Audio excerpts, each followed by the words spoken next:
नमस्कार, आप देख रहे हैं द स्टडी आश्रम टीएसए। आप सभी का स्वागत है आपके अपने परिवार द स्टडी आश्रम टीएसए पर। दोस्तों, हम ये मनोविज्ञान का एक 300 प्रश्नों की सीरीज लेकर के चलने की कोशिश करेंगे। हो सकता है कि ये मैराथन सीरीज एक ही वीडियो में हो जाए। अगर नहीं हो सकता तो इसको दूसरे और तीसरे वीडियो में भी बनाने की कोशिश करेंगे। वैसे हम 300 प्रश्नों की सीरीज ये सीटेट को पार करने की कोशिश करने के लिए बना रहे हैं। जीरो से लेकर के शिखर तक प्रयास रहेगा। आइए देखते हैं वन लाइनर क्वेश्चन को। सबसे पहले देख रहे हैं, विश्व में पहली बार मनोविज्ञान की प्रयोगशाला किसने, कब और कहाँ बनाई?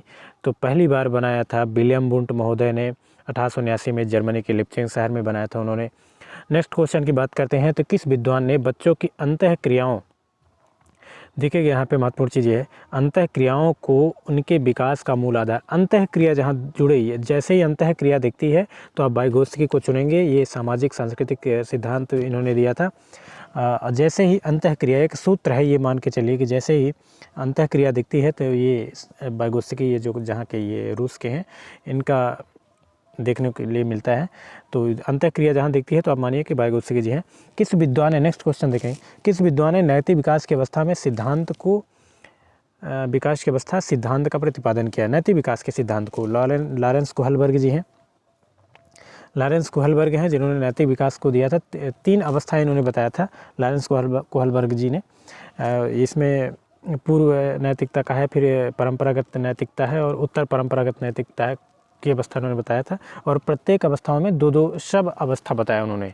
तो इस तरह से मतलब 3 अवस्थाएँ हैं और फिर 3-3 अवस्थाओं के बाद फिर इसके एक अवस्था के अंतर्गत 2-2 शब अवस्था बताया उन्होंने। मतलब उसका एक कि पूर्व परंपरागत अवस्था के अंतर्गत 2 अवस्थाएं उन्होंने बता दिया। इस तरह से बांटा उन्होंने।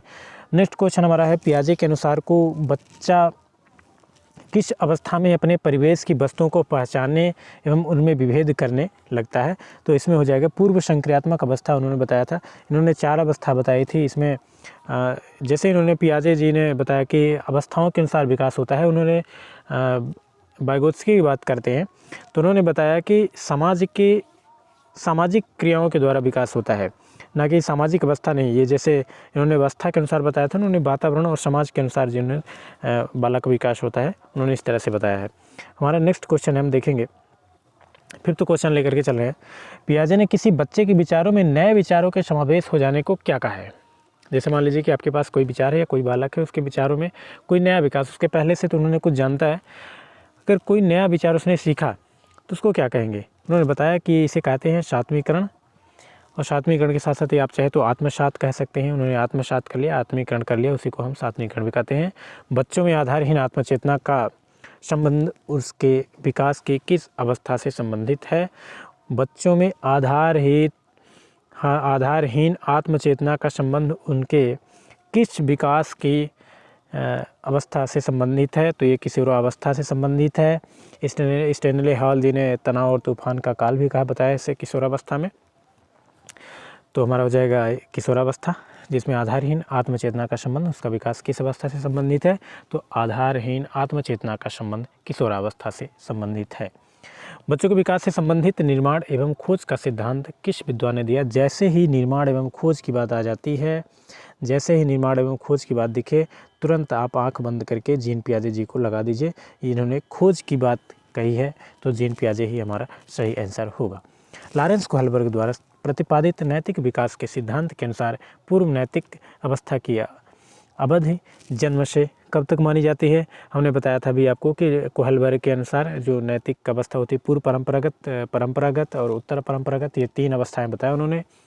तो तीनों के आयु, उन्होंने पहली नैतिक अवस्था के बारे में पहली आयु का बात किया है। तो जन्म से 2 वर्ष तक पूर्व परंपरागत अवस्था या पूर्व नैतिक अवस्था की अवधि के बारे में बात किया। तो जन्म से 2 वर्ष तक की आयु को माना जाता है। बुद्धि का पदानुकृत संरचना सिद्धांत किसने दिया?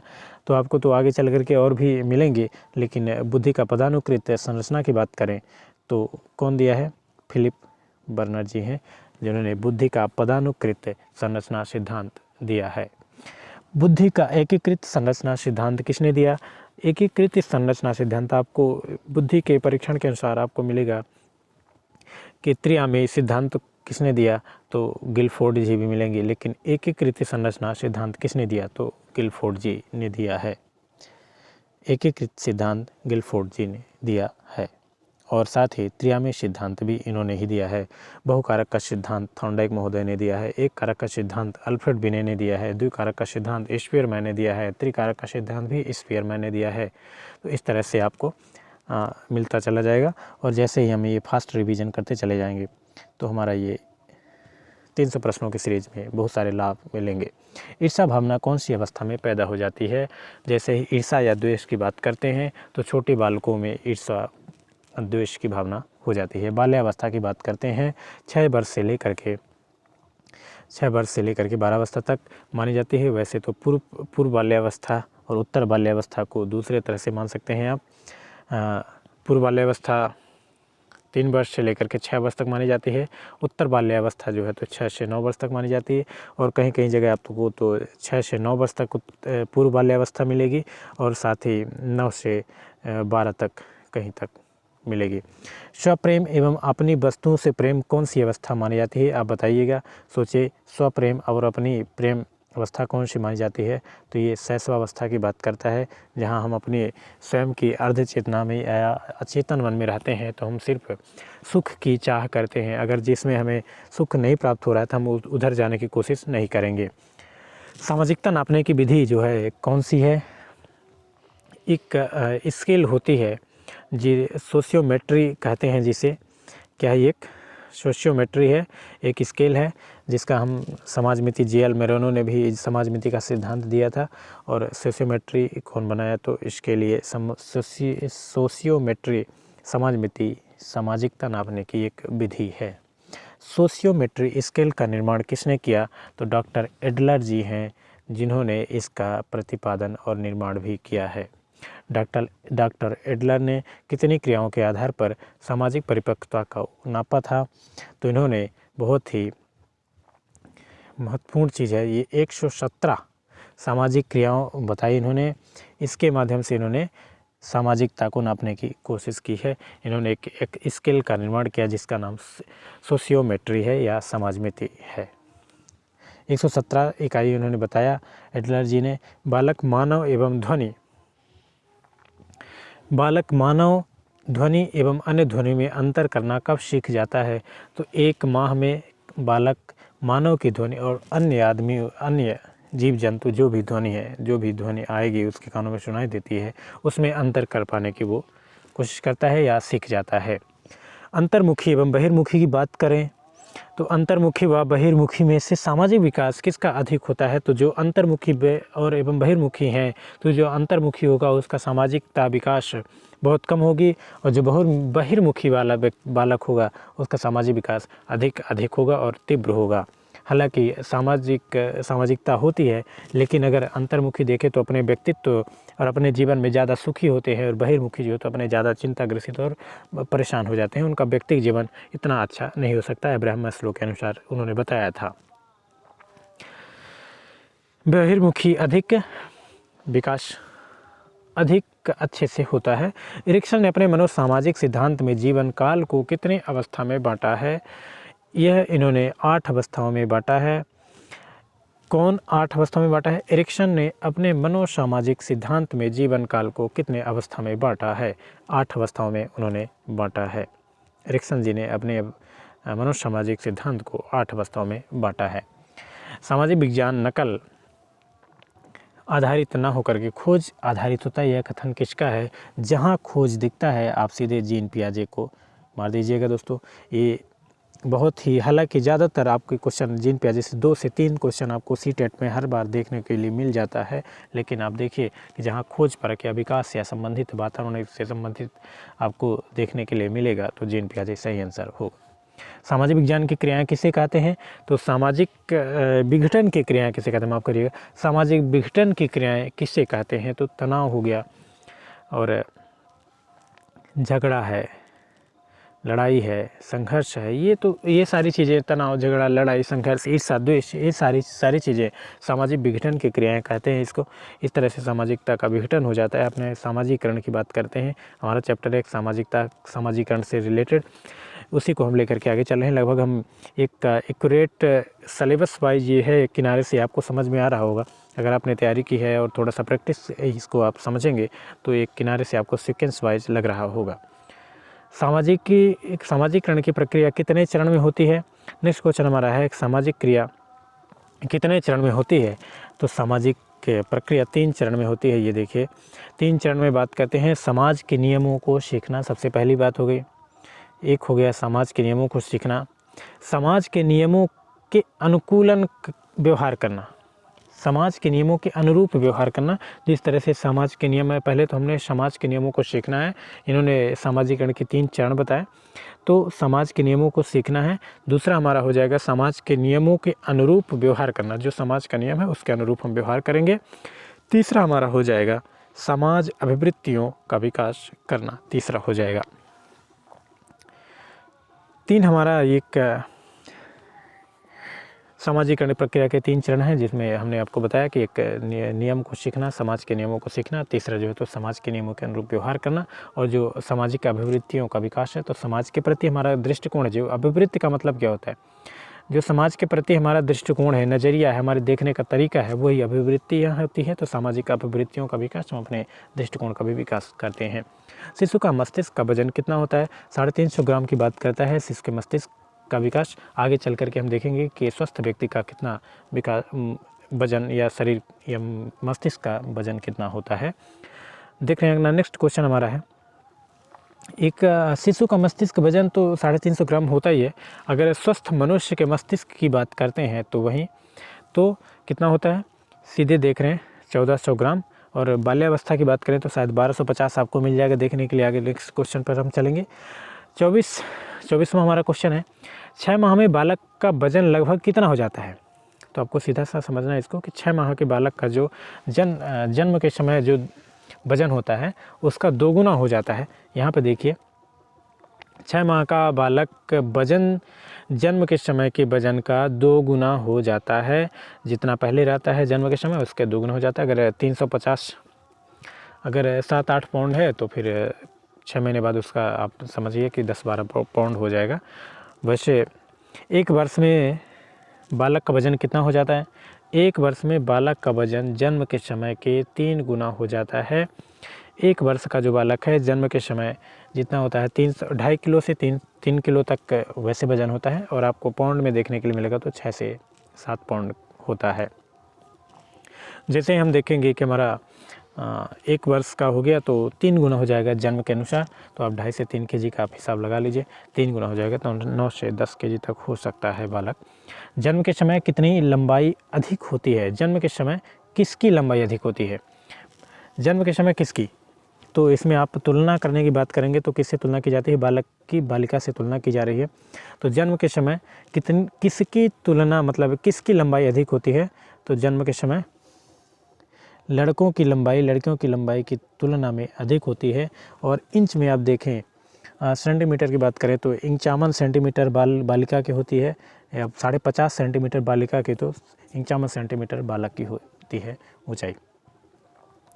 वहीं जन्म के समय बालक और इंच में बात करें, नेक्स्ट क्वेश्चन हमारा है, जन्म के समय बालक एवं बालिका की लंबाई कितनी होती है लगभग? तो बालक की लंबाई लगभग 20 इंच तथा बालिका की लंबाई 19.5 इंच होती है। ये देखिए यहाँ पर स्पष्ट रूप से लिखा है। अगर इंच में पूछता है तो ये हो जाएगा। और वही 50 सेंटीमीटर की बात करें तो 50.5 और 51 सेंटीमीटर हो जाएगा। मानव के अस्थायी दांत दूध के दांत कितने होते हैं? मानव के अस्थायी दांत एवं दूध के दांत कितने होते हैं? तो ये हो जाएगा हमारा 20 हो जाएगा। हमारे पास 20 क्वेश्चन होते हैं, माफ़ करिएगा 20 दांत होते हैं अस्थायी दांत। और अस्थायी रूप से कितने होते हैं? तो वो 12 हो जाएंगे जब 20 अस्थायी हैं। देखिए नेक्स्ट क्वेश्चन हमारा आ ही गया, मानव के अस्थायी दांत कितने होते हैं? तो मानव के अस्थायी दांत कितने होते हैं? तो 12 दांत होते हैं मानव के अस्थायी। किशोरावस्था में कितने दांत आते हैं? तो दोस्तों ये बात आपको बता दूं कि किशोरावस्था में जो पहले के दांत होते हैं वो तो चले जाते हैं या बन जाते हैं, लेकिन हमारे सामने सिर्फ एक ही बात आ जाती है। किशोरावस्था में जो 4 नए दांत आते हैं उन्हें अक्ल की दाढ़ भी कहते हैं। और हमारे शरीर में वो जो है तो बाद में थोड़ी सी त्वचा या अंदर की त्वचा मोटी हो जाती है, तो उसको फाड़ के निकलने में, इससे फोड़ के निकलने में उस टाइम पर थोड़ा दर्द भी होता है। वही होती है 4 दांतें निकलते हैं हमारे किशोरावस्था में, जिसे हम अक्ल की दाढ़ भी कहते हैं, जिसे हम कहते हैं कि अब अक्ल आ गई है। इस तरह से एक गांव या कहावत है हमारे भारतीय समाज में। मनुष्य की संरचना कितने गुणसूत्रों से मिलकर के बनी है? तो आपको बता दूं दोस्तों ये कि कितने गुणसूत्रों से, तो 46 गुणसूत्र से मिलकर के बनी है। जो 23 गुणसूत्र यहाँ पर लिखा, आपको ये गलत प्रिंट हो गया, यहाँ पे 23 नहीं है, 46 गुणसूत्र से है। 23 गुणसूत्र, माता पिता के 23 गुणसूत्रों से बनता है। वहीं अगर लिंग का निर्धारण की बात करते हैं कि कौन सा लिंग निर्धारण में कौन से महत्वपूर्ण योगदान होता है, किसका जोड़ा महत्वपूर्ण होता है, तो 23वां जोड़ा जो है तो इसका महत्वपूर्ण निर्धारण करता है लिंग निर्धारण का, बालक है कि बालिका होगी, तो 23वां जोड़ा जो है। तो और एक बात बता दूं दोस्तों आपको कि इसमें माता का कोई रोल नहीं होता, इसमें पिता के जीन से जो है तो बालिका या बालक का निर्माण होता है या बनता है उसमें से। तो ये पिता का इसमें जो है तो जीन महत्वपूर्ण स्थान रखता है। 23वां जोड़ा जो है तो लिंग का निर्धारण करता है और 46 गुणसूत्रों से बनता है। डिम्बावस्था कितने दिन की होती है? तो डिम्बावस्था होता है और पिंडावस्था होता है, जिसे हम एम्बायरो और पीरियड्स कहते हैं, पीरियड ऑफ एम्बायरो या एक डिम्बावस्था की बात करते हैं तो दोस्तों ये 14 दिन की अवस्था में होता है डिम्बावस्था। वहीं पिंडावस्था की बात करते हैं तो ये 14 दिन के बाद फिर 2 महीने तक इसे पिंडावस्था भी कहते हैं। गर्भवती महिला का वजन कितना बढ़ जाता है? दोस्तों ये बहुत महत्वपूर्ण क्वेश्चन है, जिसमें आपको ये जानना ज़रूरी है कि गर्भवती महिला का वजन लगभग 10 किलो से 12 किलोग्राम तक बढ़ जाता है। हमारे साइकोलॉजी में आपको प्राथमिक स्तर की बात करें तो ये महत्वपूर्ण चीज़ है कि हमें जानना ज़रूरी है कि, और आपको बता दूं दोस्तों कि हमें सिर्फ किशोरावस्था तक पढ़ना है। अगर प्राथमिक क्लास की तैयारी करें 1 to 5 के लिए, तो यहाँ तो आपको सिर्फ 12 वर्ष तक के बच्चों को जानकारी होना चाहिए कि आपने क्या पढ़ा है, उसको किस बारे में उसको ज़्यादा एनालिसिस करना होगा। लेकिन अगर आप 6 to 8 क्लास अगर आप जूनियर लेवल के भी चाह रहे हैं तो वहाँ पे सिर्फ किशोरावस्था तक आपको पढ़ना होगा। इससे हमें पता चलता है कि हमें साइकोलॉजी सिर्फ किशोरावस्था तक पढ़ना, प्रौढ़ावस्था की बात ही नहीं करना हमें। तो मनुष्य किस प्रजाति में आता है? उसमें होमोसेपियंस कहते हैं, ये मनुष्य इस प्रजाति में आता है। होमोसेपियंस जैसे ही आएगा आप समझिए मनुष्य इस प्रजाति का है। 4 ऑप्शन दे दिया जाएगा, इसमें से आपको एक ही लगा करके चलना है। जन्म के समय, नेक्स्ट क्वेश्चन हमारा 37 है, 1 लाइनर क्वेश्चन है दोस्तों। 300 प्रश्नों की सीरीज है, सीटेट का पार करने की कोशिश करेंगे इस बार। समझिए कि 300 प्रश्नों में ही ये सारे सवाल आपके आ जाएंगे। इस बार जब आप परीक्षा हॉल में बैठेंगे तो ये समझेंगे कि हमने कुछ पढ़ के आया है। देखिए जन्म के समय बालक का वजन कितना होता है, तो आप देखिएगा कि 2 किलो 700 ग्राम से लगभग इस तरह से आ जाता है, या 700 या 750 पाउंड की बात कर रहा है। जन्म के समय बालक जो है तो 2 से ढाई किलो से, आपको देखें तो 2.5 से 3 किलो तक वजन मिलेगा। या तो आप 2 किलो या 700 ग्राम देखेंगे, नहीं तो 7 से 750 पाउंड, 7.5 पाउंड में मिलता है तो 7 से 7.5 पाउंड, और किलो में मिलता है तो 2.5 किलो से 3 किलो के बीच में वजन होता है जन्म के समय। शिक्षा मनोविज्ञान की उत्पत्ति कब हुई? तो 1900 ईस्वी में होती है। वैसे तो 1879 में विलियम वुड जी ने एक प्रयोगशाला स्थापित की थी जर्मनी में, लिप्चिन शहर में। तब से एक दर्शन शास्त्र से उसको एक विशेष सब्जेक्ट का दिलाया। उसके पहले तो उन्होंने ये दर्शन शास्त्र का ही विषय था। विलियम वुड जी ने 1879 में एक विशेष विषय का दर्जा दिलवाया था। मनोविज्ञान को एक विषय के रूप में निश्चित आधार देने का श्रेय किसको जाता है? हालांकि गलत टाइप हुआ यहाँ पे, किसका श्रेय जाता है, तो यहाँ पे विलियम वुंट होगा, ना कि विलियम जेम्स। विलियम वुंट होगा इसलिए कि 1879 में इन्होंने प्रयोगशाला स्थापित की, और दार्शनिक जो विषय था, दर्शन शास्त्र जो विषय था, उससे ये मनोविज्ञान के विषय के रूप में एक अलग विषय के रूप में परिचय करवाया या सामने लेकर के आए। अमेरिका के मनोविज्ञान के जनक किसे माना जाता है दोस्तों? अमेरिका के मनोविज्ञान ही नहीं बल्कि आधुनिक मनोविज्ञान भी विलियम जेम्स को ही माना जाता है। अंधों की लिपि के जनक कौन है? अंधों की लिपि के जनक, ये हम बहुत छोटे थे बच्चों तब दोस्तों, तब हम इसको पढ़ा था कि अंधों की लिपि कौन थी, या लुइस ब्रेल के बारे में हमने पढ़ा था कि अंधों की लिपि इन्होंने हाथ से ऐसे टटोलते हुए बनाया था, कि ऐसे हाथ से टटोल करके ये पढ़ लेते थे। उभरे हुए चित्र बनाया करते थे इन्होंने, लोहे के आकार में किसी तरह से उन्होंने बताया था। Louis Braille. हम देखेंगे LKG UKG पद्धति के जनक कौन हैं? तो फ्रोबेल महोदय हैं LKG UKG के जनक, क्योंकि उन्होंने बाल उद्यान का भी कहा जाता है, इनका एक किंडरगार्टन पद्धति है। और नर्सरी पद्धति के जनक कौन है? तो मारिया मोंटेसरी जी हैं हमारे नर्सरी पद्धति के जनक, मारिया मोंटेसरी जी हैं। भूल एवं प्रयत्न सिद्धांत किसने दिया है? भूल एवं प्रयत्न सिद्धांत किसने दिया? भूल एवं प्रयत्न सिद्धांत थॉर्नडाइक ने दिया था। इनके बहुत सारे सिद्धांत हैं दोस्तों। आप अधिगम सीखने के सिद्धांत, इन्होंने शिक्षा मनोविज्ञान के प्रथम शैक्षिक मनोविज्ञान भी कहे जाते हैं ये। भूल एवं प्रयत्न का सिद्धांत, प्रयत्न प्रयास का सिद्धांत भी है। इन्होंने 3 प्रमुख नियम दिया है, 5 गौण नियम दिया है। प्रयास का प्रभाव का नियम हो गया, प्रयत्न का नियम हो गया और अभ्यास का नियम हो गया। इन्होंने 3 प्रमुख नियम हैं और 5 गौण नियम है, जैसे आंशिक हो गया और शाब्दिक हो गया और 5 करके ऐसे साहचर्य और साहित्य करके उन्होंने सामाजिक बताया उन्होंने 5 गुणों के बारे में। अनुकूलित अनुक्रिया का सिद्धांत या क्लासिकल अनुबंधन का सिद्धांत पावलोव के बारे में बात करेंगे। अनुकूलित अनुक्रिया एवं क्लासिकल अनुबंधन सिद्धांत किसने दिया? तो पावलोव जिन्होंने, ये पावलोव रूसी मनोवैज्ञानिक है। इन्होंने 1904 में इनको नोबेल पुरस्कार भी मिल चुका है। 1904 में इन्होंने एक कुत्ते पर प्रयोग किया था और 1904 में इन्हें नोबेल पुरस्कार मिला था। पावलोव रूस के मनोविज्ञान है। क्रिया प्रसूत अनुबंधन सिद्धांत किसने दिया था? क्रिया प्रसूत अनुबंधन का सिद्धांत स्किनर महोदय जी ने दिया था। इन्होंने ही चूहे पर प्रयोग किया था। दोस्तों फिर बात आ गई जीन पियाजे किस विचारधारा के समर्थक हैं? तो संज्ञानात्मक विचारधारा के समर्थक हैं। कोहलर, कोफका, बर्दिमर, ये सब गेस्टाल्टवादी संज्ञानवाद के ही अंतर्गत आते हैं। जीन पियाजे किस देश के निवासी हैं? बड़ा फेमस क्वेश्चन है दोस्तों।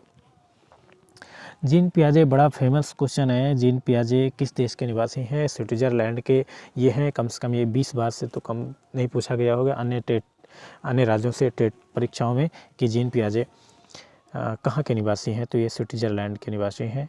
कई बार पूछा गया है, इसको आप ध्यान में रखिए। हालांकि आप बहुत सारे लोग इनको जानते भी होंगे। जीन पियाजे ने अपने प्रयोग में किस पर प्रयोग किया था दोस्तों? अपनी 2 पुत्री और 1 पुत्र के बारे में उन्होंने बताया कि उन्होंने प्रयोग किया था। जीन पियाजे अपने प्रयोग में 2 पुत्री एवं 1 पुत्र पर प्रयोग किया था। वह कौन मनोवैज्ञानिक है जो अपने जीव विज्ञान के प्रोफेसर थे, बाद में मनोविज्ञान के प्रोफेसर बन गए? जाहिर सी बात है दोस्तों कि आप अभी पियाजे के बारे में पढ़ रहे हैं तो उनसे ही रिलेटेड कोई क्वेश्चन होगा। तो जीन पियाजे ही मनोविज्ञान के जनक, जीव विज्ञान के प्रोफेसर थे, बाद में मनोविज्ञान के भी प्रोफेसर बन गए। स्कीमा सिद्धांत के जनक कौन है? दोस्तों ये स्कीमा एक करके सीखने से संबंधित कुछ खुद पर करने की बात करने के लिए कहा जाए, खुद हमारा कोई कॉन्सेप्ट क्लियर हो, इस तरह से उन्होंने बताया कि हमारे अंतर्गत एक स्कीमा है। तो कौन बताया इसको? जीन पियाजे ने बताया कि स्कीमा का सिद्धांत के जनक कौन कहे जाते हैं? तो ये अपने स्विट्ज़रलैंड के वासी जीन पियाजे जी हैं। हमारा नेक्स्ट क्वेश्चन आ जाएगा 52वां नंबर क्वेश्चन है दोस्तों। अपने अगर ये हमारा प्रयास अच्छा लगेगा तो आप द स्टडी आश्रम को सब्सक्राइब करिएगा, अपने मित्रों के साथ शेयर करिएगा दोस्तों। बार बार हम नहीं कह रहे हैं आपको ये सब चीज़ करने के लिए, क्योंकि अच्छा भी नहीं लगता। हम खुद ऐसे पढ़े हैं दोस्तों, तो अगर बार बार कोई ऐसे उसको फोर्स करता है तो वो अच्छा नहीं लगता। आपकी इच्छा है आप ज़रूर करिएगा, एक ये प्रयास है छोटा सा। जिनको आवश्यक है कि ये फास्ट रिवीजन की तरह चले तो आप उनको ज़रूर शेयर करिएगा दोस्तों। कोहलर के संप्रदाय के समर्थक है तो संज्ञानवादी हैं, लेकिन गेस्टाल्टवाद के ही अंतर्गत आते हैं। कोहलर, कोफका, बर्दिमर, कर्ट लेविन जो है तो गेस्टाल्टवादी हैं। गेस्टाल्टवाद का मतलब होता है दोस्तों, ये गेस्टाल्ट एक जर्मन शब्द है जिसका मतलब होता है समग्रवाद या संपूर्णवाद के अंतर्गत माना जाता है। ये संज्ञानवादी ही कहे जाएंगे। वह कौन सी अवस्था है जब बच्चा तार्किक रूप से वस्तुओं व घटनाओं के विषय में चिंतन प्रारंभ कर देता है? चिंतन करना प्रारंभ करता है, स्टार्ट कर रहा है मतलब दोस्तों, ध्यान से देखिए।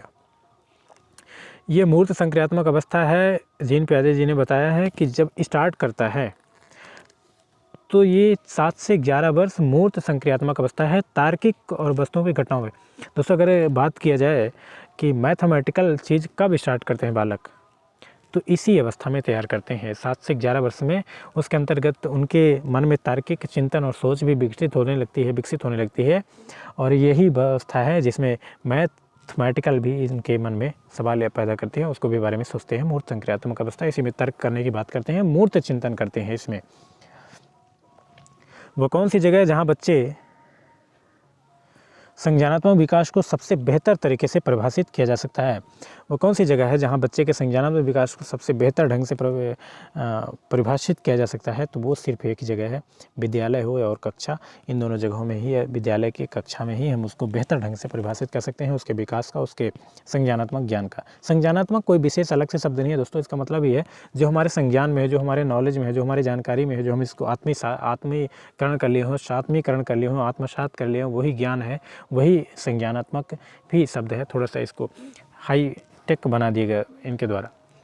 देखिए दोस्तों, हम जो भी साइकोलॉजी पढ़ते हैं, हम सिर्फ ट्रांसलेट करके, हमारे यहाँ के विद्वानों को बहुत कम योगदान है, ये सिर्फ हम अमेरिकी मनोवैज्ञानिकों का ही उसका ट्रांसलेट करके पढ़ाई करते हैं। तो इसलिए हमें हिंदी शब्दों में थोड़ा सा कठिनाई सामना करना पड़ता है। अगर यही अंग्रेजी में पढ़े तो हमें बड़ा आसान लगेगा, लेकिन हम तो हिंदी वाले हैं, तो अपना हम हिंदी में ही पढ़ेंगे। बच्चे दुनिया के बारे में अपनी समझ का सृजन करते हैं, इसका श्रेय किस विद्वान को जाता है? दुनिया के बारे में समझ का सृजन करते हैं, किस बेस पर? खोज करके अपना दुनिया के बारे में खोज करके सृजन करते हैं, तो किस विद्वान को जाएगा? एक ही विद्वान है, प्रसिद्ध जीन पियाजे, स्विट्जरलैंड के वासी हैं। आकलन को उपयोगी और रोचक प्रक्रिया बनाने के लिए किसके प्रति सचेत होना चाहिए? आकलन को उपयोगी और रोचक प्रक्रिया बनाने के लिए किसके प्रति सचेत होना चाहिए? आकलन को उपयोगी और रोचक बनाने के लिए शैक्षिक क्षेत्रों में विद्यार्थियों के सीखने के बारे में जानकारी प्राप्त करने के लिए विविध तरीकों का प्रयोग करना चाहिए। विविध तरीकों को, बहुत सारे तरीकों का प्रयोग करना चाहिए कि वो बालक किस तरह से सीख रहा है, उसकी रोचक प्रक्रिया बनाए रखने के और सह शैक्षिक क्षेत्रों में विद्यार्थियों के सीखने के बारे में जानकारी प्राप्त करने के लिए विविध तरीकों का प्रयोग करना चाहिए। उन्होंने पूछा किस प्रति सचेत रहना चाहिए, तो एक ही है कि वो जो सीख रहा है उसके सीखने की कला जो है ना, उसके बारे में हमें विविध रूपों में प्रयोग करके, उसके तरीकों को प्रयोग करके पता करना चाहिए। हमारा नेक्स्ट क्वेश्चन है 57 नंबर को क्वेश्चन है, one liner question, fast revision बढ़ेंगे। 300 प्रश्नों की सीरीज सीटेट का पार है इस बार। 31 जनवरी को हम सीटेट पार करेंगे सीधे। शिशु अपने एवं अपने संसार के बारे में अधिकांश बातें खेल के माध्यम से सीखता है, यह किस विद्वान ने कहा है? देखिए दोस्तों, आपको मिलेगा खेल विधि के जनक कार्डवेल कुक हैं, या खेल पर मारिया मोंटेसरी जी भी बल देती हैं, वही फ्रोबेल भी बात करते हैं, तो स्ट्रेंग ने भी कहा है। आप क्वेश्चन के ऑप्शन पर डिपेंड करता है कि कौन सा क्वेश्चन का ऑप्शन है। शिशु अपने संसार के बारे में अधिकांश बातें खेल के माध्यम से सीखता है, यह किसी विद्वान ने कहा है? दोस्तों, अगर ऑप्शन में आपको मारिया मोंटेसरी मिलती है, फ्रोबेल मिलता है और कुक मिलता है, तो वो भी सही हो जाएगा। लेकिन अपना ये स्ट्रिंग है, हमने उत्तर में स्ट्रिंग लगाया है, आप इसलिए क्योंकि आप उन तीनों को जानते हैं लेकिन इनको नहीं जानते होंगे, इसलिए हमने बताया। स्ट्रिंग भी होते हैं जिन्होंने खेल के बारे में बताया कि खेल के माध्यम से हम करके सीख रहे हैं और खेल के माध्यम से। देखिए दोस्तों, जितना फास्ट अगर सामाजिक विकास होता है बालक का, सिर्फ खेल के मैदानों में होता है। नेक्स्ट क्वेश्चन हमारा चलेगा, फास्ट रिवीजन है हमारा। 58 क्वेश्चन है, विकास कभी न समाप्त होने वाली प्रक्रिया है, विचार किससे संबंधित है? बड़ा आसान सा सवाल है दोस्तों। निरंतरता का सिद्धांत भी हमारे विकास से संबंधित है, बाल विकास के अंतर्गत। तो निरंतरता का सिद्धांत से संबंधित है, जो कभी समाप्त न होने वाली प्रक्रिया है, यह एक निरंतरता का सिद्धांत है। बच्चे के बौद्धिक विकास की 4 विशिष्ट अवस्थाओं की पहचान किस विद्वान द्वारा की गई? दोस्तों, 4 विशिष्ट अवस्थाओं की बात हम कर चुके हैं। ये सिर्फ जीन पियाजे के 4 विशिष्ट अवस्थाएं हैं, जो संवेदी गामक अवस्था है, सेंसरी मोस्टर की बात करते हैं, पूर्व संक्रियात्मक अवस्था है, मूर्त संक्रियात्मक अवस्था हो गई, और अंतिम में औपचारिक या मूर्त संक्रियात्मक की बात की जाएगी। उन्होंने 4 अवस्थाओं में बांटा है, इस तरह से 4 अवस्थाएँ हैं। परिवार एक साधन है। परिवार एक साधन है, किस चीज़ का साधन है? देखिए दोस्तों, परिवार एक साधन है, परिवार एक अनौपचारिक शिक्षा का साधन है। अनौपचारिक शिक्षा का मतलब होता है जो हम वास्तव में बैठ के कहीं ज्ञान नहीं लेते। आप ये बताइएगा, बालक विद्यालय में जब जाता है तो क्या वो किसी भाषा से नहीं सीख के जाता? उसके पास मातृभाषा होती है, वो सीख के जाता है ऑलरेडी, तो वो अनौपचारिक रूप से सीख रहा है। एक नैतिक शिक्षा, नैतिक ज्ञान, आप देखिए पहले हम लोग बच्चे थे, जब छोटे छोटे बालक थे, तो एक नैतिक शिक्षा की भी पुस्तक लगा करती थी। तो वो नैतिकता का ज्ञान जो हमें घर से मिलता है, हमारी माता, हमारे पिता, हमारे दादा, हमारे परदादा लोगों से, तो इस तरह से अनौपचारिक शिक्षा का साधन होता है। क्या हम जब विद्यालय में जाते हैं तो का खा ग घ सीखना, वर्ण वगैरह सीखते हैं क्या? लेकिन हम उससे पहले ही बोलना सीख जाते हैं। तो ये अनौपचारिक शिक्षा का साधन है।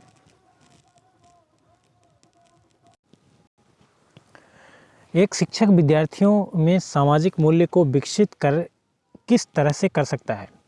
एक शिक्षक विद्यार्थियों में सामाजिक मूल्यों को विकसित कर सकते, मानकीकरण आप बात करें, मानक चीज़ों को किस तरह से विकसित कर सकता है। तो एक शिक्षक स्वयं जो है तो आदर्श रूप में बर्ताव कर विद्यार्थियों को सामाजिक मूल्यों, दोस्तों वो खुद आदर्श रूप में एक अपना खुद आदर्श बर्ताव करे, आदर्श व्यवहार करे, उसको देख करके एक सामाजिक मूल्य का मतलब होता है मानक मूल्य, जो समाज के रीति रिवाज हैं, नियम है। आप आकर के सुबह आप विद्यालय में जो बड़े वर्ग हैं उनको सामने प्रणाम करिए, नमस्ते करिए और उचित रास्ते पे चलिए। तो ये सारी चीज़ें जो है तो एक तरह से मानक मूल्यों के अंतर्गत आएंगे। खुद जब शिक्षक का आदर्श रूप होगा तो बालक भी उसी का अनुकरण करते हैं। शिक्षक का बर्ताव किस तरह होना चाहिए, हमारा नेक्स्ट क्वेश्चन है। शिक्षक का बर्ताव, माफ़ करिए भाई थोड़ा सा मिसप्रिंट है, शिक्षक का बर्ताव किस तरह होना चाहिए। शिक्षक का बर्ताव आदर्शवादी होना चाहिए, क्योंकि बालक अपने गुरु को आदर्श मानता है और उसी के जैसे व्यवहार करता है। किस अवस्था में बच्चे अपने समकक्षी वर्ग के सक्रिय सदस्य बनते हैं।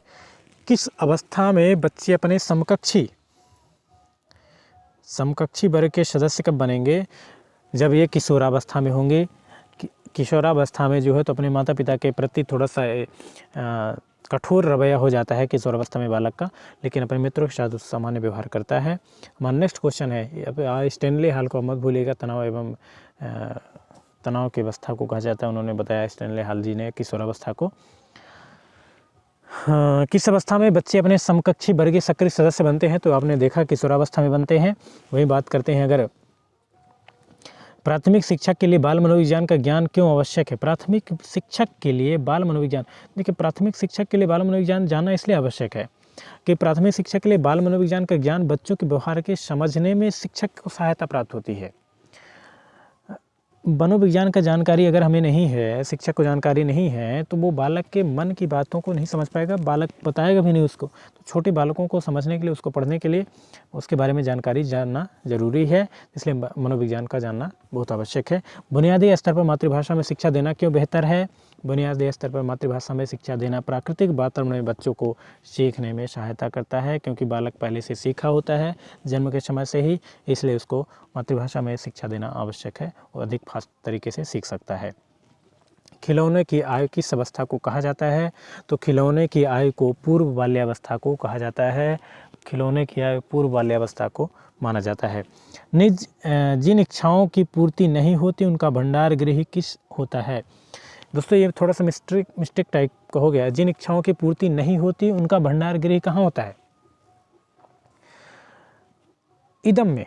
आप इड ईगो सुपर ईगो में अगर आप चेतन अवस्था में है, जिस चीज़ को जानते हैं कि हमारी ये चीज़ नहीं पूरी हो रही है, तो उस कहाँ है वो, मस्तिष्क के किसी कोने में पड़ी है वो, लेकिन आप जानते हैं कि हमारी ये इच्छा नहीं पूरी हो रही है, वो द्रवित इच्छा होती है। अगर आप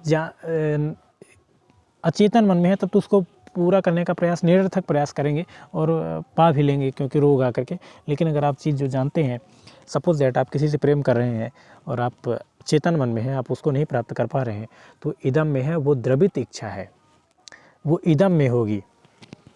छात्र केंद्रित शिक्षा की बात करें, छात्र केंद्रित या बाल केंद्रित शिक्षण का आशय किससे है, तो छात्र केंद्रित शिक्षा का आशय प्रत्येक छात्र की आवश्यकता को ध्यान में रख करके ही शिक्षा देना, यही बाल केंद्रित शिक्षा है, यही छात्र शिक्षण के अंतर्गत भी आएगा। शिक्षा की खेल विधि का अर्थ क्या है। दोस्तों ये 300 प्रश्नों की सीरीज, ये सीटेट का पार करने का एक ब्रह्मास्त्र है दोस्तों, इसको आप ज़रूर देख लीजिएगा, अपने मित्रों के साथ शेयर ज़रूर कर दीजिएगा, क्योंकि ये ऐसी सीरीज है जो आपको सीटेट का पार करा सकती है। वन लाइनर है, फैक्ट है, आपने पढ़ा है, ये फास्ट रिवीजन की तरह हम लेकर के चल रहे हैं दोस्तों। शिक्षा द स्टडी आश्रम TSA को जरूर सब्सक्राइब करिएगा दोस्तों। शिक्षा की खेल विधि का अर्थ क्या है। शिक्षा खेल क्रियाओं द्वारा शिक्षा, खेल विधि क्या है शिक्षा में, तो खेल क्रियाओं द्वारा शिक्षा यानी खेल खेल में सीखना। प्रयोजनवाद ने किसे जन्म दिया, तो प्रयोजनवाद ने प्रोजेक्ट विधि को जन्म दिया। आप हमें कमेंट बॉक्स में करके बताइएगा कि ये प्रोजेक्ट विधि किसने दिया है। शिक्षा में प्रयोजनवाद की विचारधारा का प्रवर्तक कौन है, तो प्रयोजनवाद की विचारधारा का प्रवर्तक की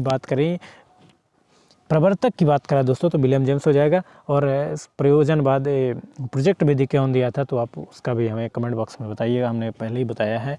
बच्चों के लिए सबसे उत्तम शिक्षक वह है जो स्वयं बालक जैसा हो, यह कथन किसका है।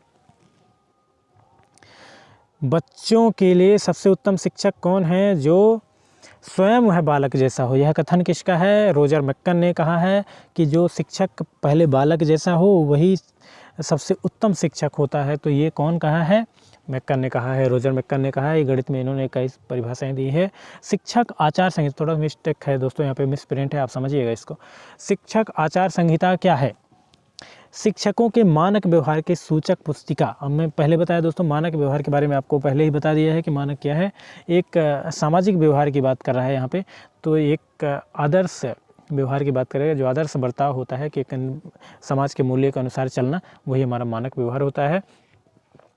तो शिक्षकों का मानक व्यवहारिक सूचक पुस्तिका क्या होती है? शिक्षक आचार संहिता होती है। हमारा नेक्स्ट क्वेश्चन हो जाएगा, 74 नंबर का क्वेश्चन लेकर के चलेंगे दोस्तों।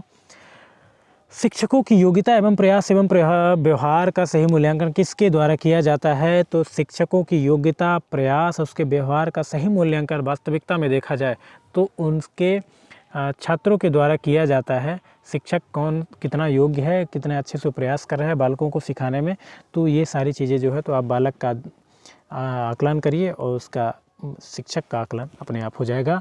छात्रों में वैज्ञानिक दृष्टिकोण उत्पन्न किसके द्वारा किया जा सकता है? तो छात्रों में वैज्ञानिक दृष्टिकोण का उत्पन्न आप तर्क संगत विचारों उसके प्रस्तुतिकरण के द्वारा आप उसके छात्र के अंतर्गत छात्र को वैज्ञानिक दृष्टिकोण पैदा कर सकते हैं उसके अंतर्गत। हमारा नेक्स्ट क्वेश्चन है तर्क संगत, माफ करिएगा, सामाजिक समायोजन का कठिन काल किससे कहा गया है? देखिए बड़ा आसान सा है। सामाजिक समायोजन का कठिन काल किसे कहा है? ये सीधे सवाल आपका हमने बताया। सामाजिक कठिन काल जो है तो तनाव एवं पूर्ण अवस्था में बताया था। कठिन काल तनाव की अवस्था स्टेनली हाल ने बताया था। किशोरावस्था को यह थोड़ा सा आपको एक्यूरेट दिया गया है कि पूर्व किशोरावस्था की बात कर रहे हैं, माफ करिएगा दोस्तों।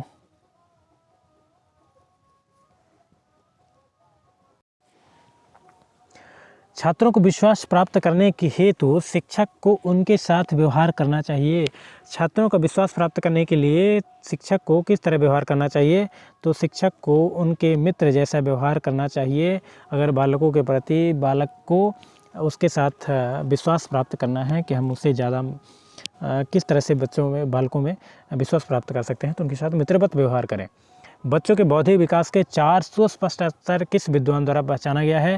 दोस्तों हमने पहले बताया था कि चार स्तर, जैसे ही बौद्धिकता की बात करें, ज्ञान की अवस्थाओं की बात करें, तो सीधा आप जीन पियाजे के बारे में चले जाइएगा। बड़े महत्वपूर्ण व्यक्ति हैं जिन्होंने बहुत बड़ा प्रगाढ़ जो है तो इन्होंने अपना योगदान दिया है मनोविज्ञान के विकास में। और बालकों की सोच, नेक्स्ट क्वेश्चन हमारे 79 क्वेश्चन है दोस्तों। हम बड़ा 300 प्रश्नों की सीरीज लेकर चलें। बच्चों की सोच अमूर्तता की अपेक्षा मूर्त अनुभव एवं प्रयत्नों से होती है, अवस्था कौन सी है? दोस्तों आपको लगता होगा कि हम बार बार 300 प्रश्नों की सीरीज बोलते हैं। दोस्तों ये बीच में बहुत सारे लोग बाद में जुड़ते हैं जिसको फॉरवर्ड करके देख रहे होते हैं, तो उनको नहीं पता होता कि कितने प्रश्नों की सीरीज है। तो इस तरह से इसलिए हम उसको बार बार बोलने की कोशिश करते हैं। बालकों की सोच अमूर्तता की अपेक्षा मूर्त अनुभव एवं प्रत्ययों से होती है। बालकों की सोच अमूर्तता की अपेक्षा मूर्त अनुभव एवं प्रत्ययों से होती है। यह अवस्था कौन सी है? तो 7 से 12 वर्ष आप कह सकते हैं, या 7 से 11 वर्ष कह सकते हैं। मूर्त संक्रियात्मक अवस्था होती है जिसमें गणितीय संक्रियाएं भी बढ़ती हैं और तार्किक ढंग से बालक सोचने भी लगता है। गिलफोर्ड ने अभिसारी चिंतन पद का प्रयोग किसके समान अर्थ में किया है? अभिसारी, अपसारी, अभिसारी। दोस्तों आप ये समझ के थोड़ा सा बताइएगा, मुझे कमेंट बॉक्स में बताइए कि 80 नंबर का क्वेश्चन जो है तो अभिसारी चिंतन के बारे में। अभिसारी चिंतन और अपसारी चिंतन, अभिसारी चिंतन को ही बंध अंतर वाला क्वेश्चन भी कहा जाता है, जिसके बारे में एक एक्चुअल यानी फैक्ट क्वेश्चन का आंसर दिया जाता है, वो अभिसारी चिंतन के बारे में बात करेगा।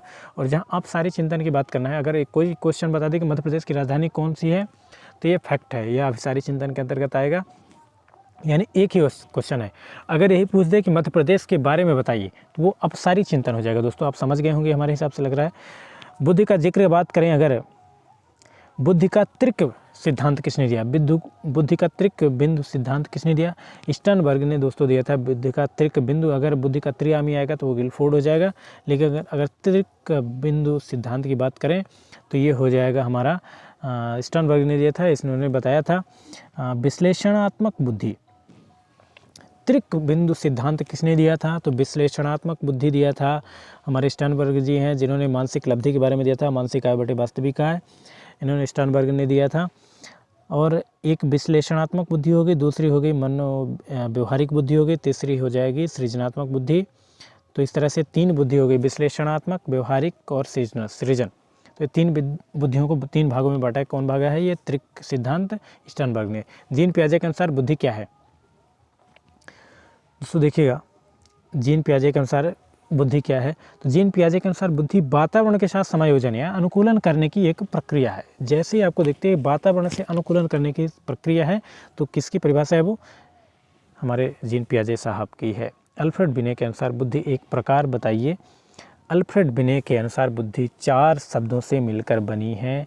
और 4 शब्द कौन कौन से हैं, आप इस तरह से देखते हैं इसको। ज्ञान की बात करेंगे,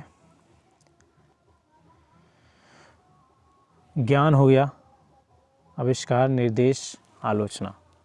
अल्फ्रेड बिने के अनुसार 4 शब्दों से मिलकर के बनी है। तो पहला हो जाएगा ज्ञान, दूसरा हो जाएगा आविष्कार, तीसरा हो जाएगा निर्देश, चौथा हो जाएगा आलोचना।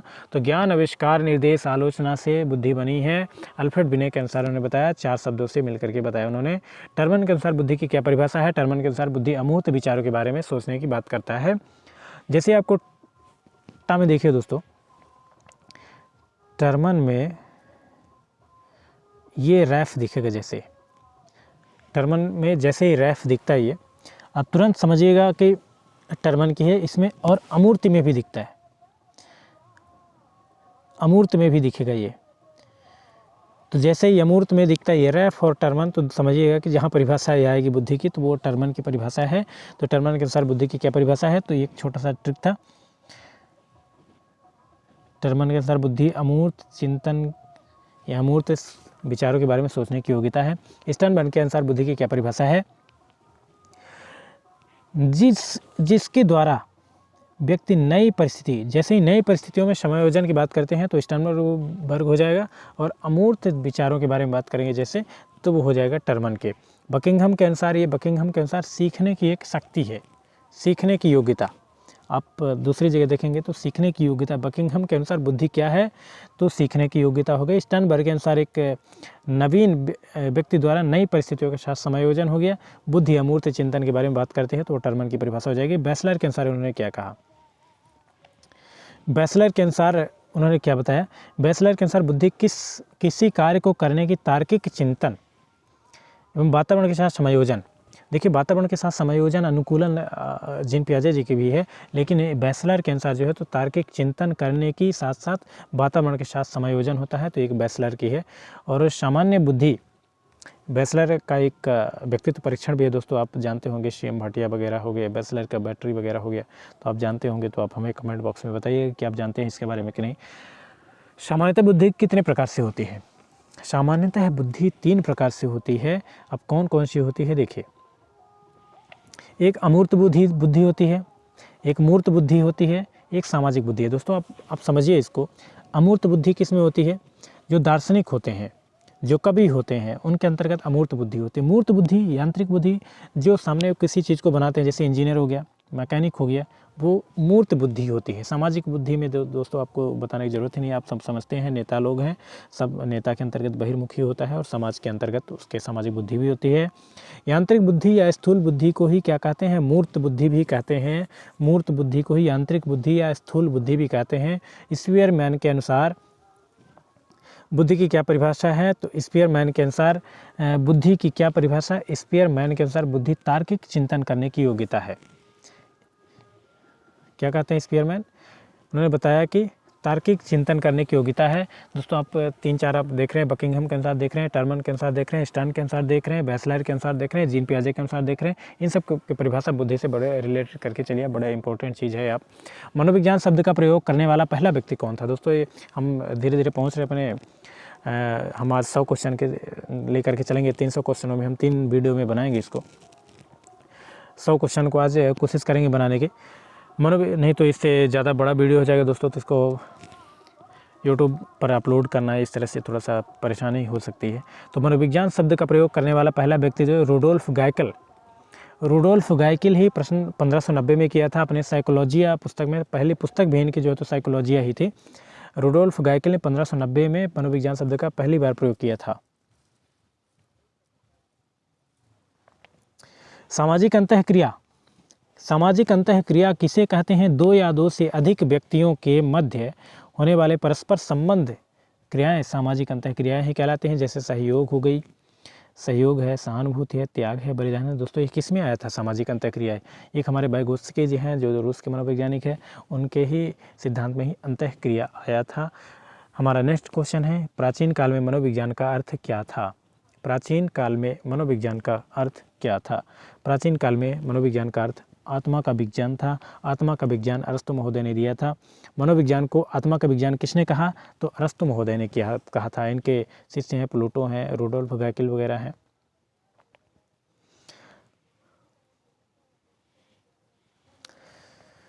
सत्रहवीं शताब्दी में मनोविज्ञान को क्या कहा जाता था और किसने कहा? 17वीं शताब्दी में मन एवं मस्तिष्क का विज्ञान पेम्पोलॉजी जी ने कहा था।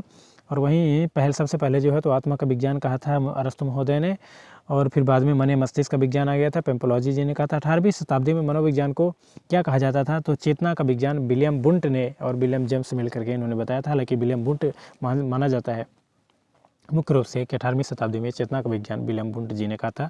उसी समय 1879 में विलियम वुंट जी ने 1879 में लिप्चिंगशायर में एक प्रयोगशाला की स्थापना की थी। 20वीं शताब्दी में मनोविज्ञान को क्या कहा जाता है? तो 20वीं शताब्दी में मनोविज्ञान को व्यवहार का विज्ञान या वाटसन ने कहा था। व्यवहार विज्ञान के जनक जो है तो वाटसन महोदय माने जाते हैं। इन्होंने एक शैशवावस्था से संबंधित एक परिभाषा बताई है कि आप हमें बालक दे दो, हम उसे चोर, डाकू, इंजीनियर, वैज्ञानिक कुछ भी बना सकते हैं। तो कौन कहा था? वाटसन महोदय ने कहा था। शिक्षा मनोविज्ञान की पहली पुस्तक किसने लिखी और कब लिखी? तो थॉर्नडाइक शिक्षा मनोविज्ञान की। दोस्तों आप मनोविज्ञान की बात करेंगे तो रूडोल्फ गाइकिल 1590 में उन्होंने साइकोलॉजिया पुस्तक लिखी थी। लेकिन अगर शिक्षा मनोविज्ञान की बात करते हैं तो पहली पुस्तक किसने लिखी, तो कब लिखी? तो थॉर्नडाइक महोदय ने 1930 में लिखी थी। 1903 में, माफ़ करिएगा, 1903 में लिखी थी।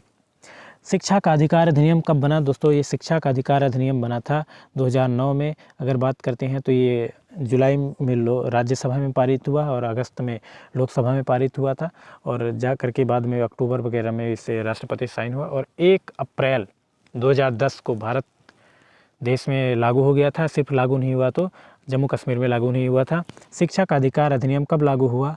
तो ये 2010 में लागू हुआ था। 1 अप्रैल 2010 में लागू हो गया था शिक्षा का अधिकार अधिनियम। दोस्तों आज हमारा वीडियो यहीं तक रहेगा। आपको अगर अच्छा लगता है तो अपने दोस्तों के साथ शेयर करिएगा। हम ये छोटा सा प्रयास है, सीटेट को पार करने की कोशिश रहेगी। 100 क्वेश्चन को हमने बनाया, अब 200 क्वेश्चन को सीरीज हमारी अभी बाकी है। दो वीडियो में हम उसे भी बनाने की कोशिश करेंगे। अपने मित्रों के साथ शेयर करिएगा। दोस्तों ये द स्टडी आश्रम TSA, दोस्तों ये हो सकता है मोनेटाइज हो जाए। अभी हमारा चैनल मोनेटाइज नहीं है। आपके प्रयास, आपके कोशिशों से अपने दोस्तों के साथ मित्रवत ऐसे व्यवहार चलता रहा हमारा, आपका तो ये संभव हो सकता है। Till then take care, love you, bye bye. मैं आपका दोस्त और होस्ट आपके साथ हमेशा बना रहूँगा। Bye bye, have a nice day.